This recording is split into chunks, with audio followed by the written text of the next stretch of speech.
सक्षम ने शाम को जवाब देते हुए कहा, चल ना यार सामने। हाँ में सिर हिलाते हुए कहा। हम ये कहते हुए वो ड्राइविंग सीट पर बैठा और उसने कार स्टार्ट कर उसे घुमाया तो सक्षम ने पीछे बैठे रुद्र को, जो कि अपने फोन की में बिजी था, उसको देख शरारत में कहा, भाई अनन्या का कॉल आ रहा है मेरे पास। रुद्र ने सक्षम की बात सुन कहा, तो बात कर लो उससे। इस पर सक्षम ने कहा कि ना वो पूछ रही थी वो मेरे बेबी कहा है। ये कहते हुए सक्षम हंस पड़ा तो उसके साथ सामने हाँ में दिया तो, और उसने हंसते हुए कहा, सीरियसली रुद्र, शादी तुम्हें तो क्या लगता है सीधी इन कंट यार, don't do anything warning to her. Rudra ने बियर की कैन खोल अपने ओठों से लगाकर कहा, I am not doing anything, सब कुछ अपने आप हो रहा है सामने। शाम को ये सुन हंसी आ गई और उसने हंसते हुए कहा, चुप बे साले, तेरे से 1 महीने से ज्यादा तो कोई बंदी झेली नहीं जाती, मत कर ये सब। वो पहले ही परेशान है, उसके साथ मत खेल। रुद्र को शाम की बात सुन गुस्सा आ गया और उसने गुस्से में कहा, शट अप यार, मैं अभी इस बारे में बात नहीं करना चाहता। ये कहते हुए रुद्र ने एक बार फिर बियर का स्टॉक लिया था कि सक्षम ने उसके बियर छीनते हुए कहा, ठीक है मत कर, पर बियर तो पी। देसाना ने बारे बारी से सक्षम और रुद्र को उसके घर ड्रॉप किया और अब खुद जल्दी से मिल्ट मैसन में एंटर हुआ था कि वो सूरज से टकरा गया। आदित्य के सबसे भरोसे सीमेंट आदि था। वह शांत से उसे देखते हुए पूछा, पाप्स पाप्स सो गए? सूरज ने हाँ कहा तो उसने एक राहत की सांस ली और बस जल्दी में एलिवेटर का स्विच प्रेस करते हुए एंटर कर उसके फ्लोर पर पहुंच गया। नाइट बियर पहले वो अब अपने रूम में वापस आ गया। उसने नजर रूम में वॉल पर लगी आदित्य और सुभित की फोटो पर पड़ी तो सुभित को देख उसे जैसे कुछ याद आया और उसने खुद से कहा, बिल्कुल मम्मी भाई की जैसी आईज थी उनकी। हेल्जर प्रोमसान ने सुभी को फोटो के पास खड़े होकर कहा, मम्मा आज आप और एजेक्ट साथ होते तो शायद जो अभी कुछ हो रहा है घर में वो कभी नहीं होता। पाप्स कितना अकेले पड़ चुके हैं। ये कहते हुए सामने अब रूम की लाइट ऑफ कर दी और बेड पर आकर लेट गया। सामने समीर के साथ मिलकर बहुत कोशिश किया था मगर आदित्य ने दूसरी शादी करने से साफ इनकार कर दिया। किसी और को दे ही नहीं सकता था। उसका प्यार सुभी के साथ आज भी खत्म नहीं हुआ था। सुभी और उसकी बच्ची अब इस दुनिया में नहीं थे।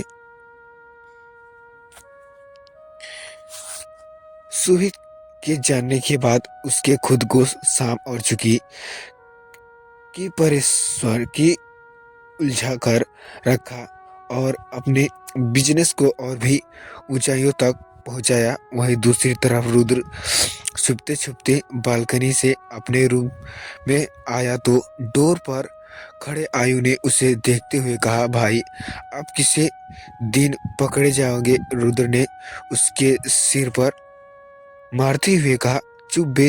ये कहते हुए वो रुद्र में आया तो आयु अपना सिर सहलाते हुए बोला, वैसे भाई मुझे भी किसी दिन आपने साथ लेकर चलो ना। रुद्र ने आयु की बात सुन हंसते हुए कहा, तू पढ़ाई कर ले, ये सब तुझे ही करने दे। तो आयु ने कहा, बस एक बार। रुद्र ने अपनी शर्ट निकालकर साइड में फेंकते हुए कहा, ओके, ले ले चलूंगा। रुद्र अब जाकर बेड पर लेट गया और उसने अपना फोन निकाल आरोही को मैसेज सेंड किया। नाग उधर आरोही को मैसेज मिला तो वो समझ गई कि ये कौन था। फिर भी उसने मैसेज सेंड कर उससे पूछा, हाउ हेयर। रुद्र, जो कि फोन की दूसरी घूर रहा था, आरोही का मैसेज आते ही खुद खुश हो गया और मैसेज पढ़ा तो खुद को मुस्कुराने से रोक नहीं पाया और उसने अब जल्दी से उसे टाइम पर मैसेज सेंड किया, योर हस्बैंड। पर कुछ सोचकर एक बार फिर मैसेज सेंड किया, no I know your second husband. Aarohi उसका मैसेज पढ़ मुस्कुरा दी। मैसेज सेंड करते हुए उसने उससे पूछा, हम बोल। रुद्र ने एक नज़र स्पीड टेबल की साइड बैठी आयु को देखते हुए मैसेज सेंड किया, कॉल करना चाहता हूँ तुम्हें। मैं रुद्र का मैसेज पर आरोही की आंख हैरानी से बड़ी हो गई और उसने सोनल से कहा, कॉल करने की बात कर रही हो? सोनल ये सुन चिल होकर कहा, हाँ तो कर लेना। इस योर हस्बैंड यार। इतना कहकर वो ब्लैकेट सिर तक टाक लेट आई। आरोही उसके सामने मियाते रह गई। रुद्र का ये बदलाव रूप उसे समझ ही नहीं आ रहा था। उसके सोनल ने कहा, मैं क्या बात करूं? इस पर सोनल ने कहा, जो वो पूछे जवाब देना। सच आशिक लग रहा था वे। अब जो मुझे पढ़ने हुए या हॉस्टल तक आया लड़का अच्छा है, एक बार बात तो कर। उसके इधर आरोही मैसेज का इंतजार कर रही थी। रुद्र को अब गुस्सा आने लगा था कि आखिर वो उसके मैसेज का रिप्लाई क्यों नहीं दे रही है। डीप की थी। आज तो थोड़ा नशे का भी असर था जो वो अपने अंदर जताने एहसासों को दबा नहीं पा रहा था। आरोही ने जब पहली बार उसे छुआ था, उसके पूरे शरीर में मानो एक कंटर सा दौड़ गया था। बहुत अलग एहसास हुआ था उसे, जो कि उसने पहले कभी महसूस नहीं किया था। पहली बार उसकी आंख अब आरोही की उन खूबसूरत आंखों से मिली तो दिल के तार छिड़ गए थे और बस मानो कि वायलिन बजने लगे जैसे फिल्मों में होता है। बिल्कुल ठीक वैसे ही जो कुछ भी हो रहा था उसे कुछ समझ नहीं आ रहा था और अभी भी जो कुछ हो भी वो कर रहा था उसे उसका कोई शौक नहीं था। बस अब कुछ होते चला जा रहा था। रुद्र ने जब आरोही के मैसेज का वेट नहीं किया और बस आरोही को कॉल करते हुए वो बालकनी में चला गया। वहीं दूसरी तरफ रुद्र का कॉल आते देख आरोही थोड़ा घबरा गई, पर फिर उसने कॉल पिक करते हुए पूछा, क्या हुआ? रुद्र ने मना करते हुए कहा, कुछ नहीं। तो आरोही ने उससे पूछा, तो फिर कॉल क्यों किया? रुद्र ने हाँ भरते हुए कहा, मुझे अपने पास महसूस करना चाहता था। न जाने तुमने क्या क्या मेरे साथ। उसकी बहकी बातें सुन आरोही ने जल्दी से कहा, हाँ हूँ मैं।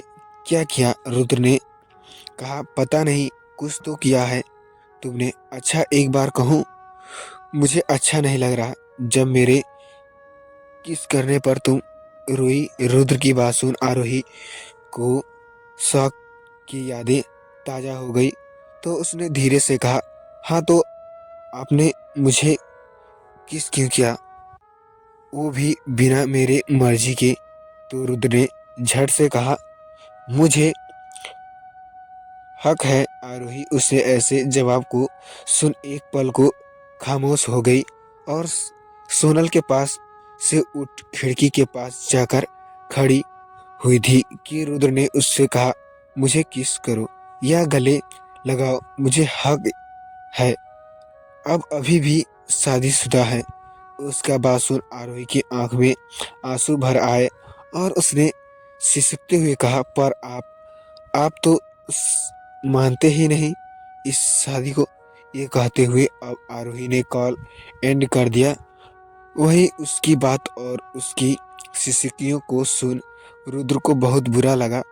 उसने एक बार फिर उसे कॉल करना चाहा, मगर फिर कुछ सोच रुद्र रुक गया और वापस रूम में आकर सो गया। सुबह के समय रुद्र की आंख खुशी तो निखिल को अपने सामने बैठा देख उसका दिल मुंह में आ गया और वो घबरा कर उठा तो निखिल ने सामने सोफे पर बैठे हुए उसके कहा, आराम से, इतना हड़बड़ाहट क्यों? रुद्र ने बड़े से बड़े होकर उससे पूछा, पापा आप, मुझे काम था तो मुझे बुला लिया होता। निखिल उसकी बात सुन उठकर खड़ा हुआ और उसने मुस्कुराते हुए कहा, नहीं बेटा, अच्छा छोड़ो ये सब। आज मेरी तुम्हारे साथ कोचिंग इंस्टीट्यूट जाने का इरादा है। रेडी हो जाओ, फिर निकल लेंगे। तो कहते हुए निखिल वहां से उठकर चला गया, मगर रुद्र उसे तो ऐसा लगा मानो बिजली उस पर आकर गिरी है। कोचिंग उससे ने तो एक बार भी जाकर कोचिंग की क्लास तक नहीं देखा। पहली और आखिरी बार वो तब कोचिंग गया था जब निखिल उसके साथ गया था। रुद्र ने अपना सिर पीट लिया। निखिल अगर कोचिंग इंस्टीट्यूट गया तो रुद्र का काम तमाम होने पर था। तो फ्रेंड्स, मैं ऐसा करता हूँ ये स्टोरी आपको अच्छी लगी होगी। तो फ्रेंड्स, ये स्टोरी आपको अच्छी लगी होगी तो प्लीज़ चैनल पे नए हैं तो चैनल को लाइक और सब्सक्राइब करके बेल आइकन के ऑल पे प्रेस कर दीजिए ताकि कोई भी मोटिवेशनल स्टोरी मिल से आपको सबसे पहले मिले। तो फ्रेंड, आज की कहानी हमारी यहीं तक ख़त्म होती है। तो मिलते हैं नेक्स्ट पार्ट में, तब तक प्लीज़ बाय।